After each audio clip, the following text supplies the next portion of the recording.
خبر شامل کرتے ہیں سیٹھ ذیشان ارائیں ڈپٹی چیئرمین پاکستان کی رپورٹ کے مطابق غریب مزدور دربدر کی ٹھوکریں کھانے پہ مجبور مرحبا پرائیویٹ لمیٹڈ سندر اسٹیٹ ٹرائیونٹ ضلع لاہور کے مطابق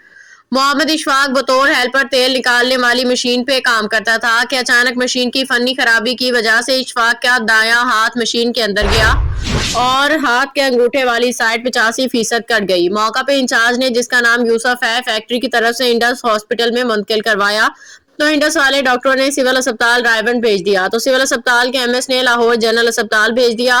جنرل والوں نے سروس اسپتال منتقل کر دیا اور سروس والوں نے 3 دن کا ٹائم دیا جبکہ ساتھ یہ بھی کہہ دیا کہ 6 گھنٹے کے اندر اس کی سرجری بھی ضروری ہے ورنہ پورا ہاتھ کاٹنا پڑے گا۔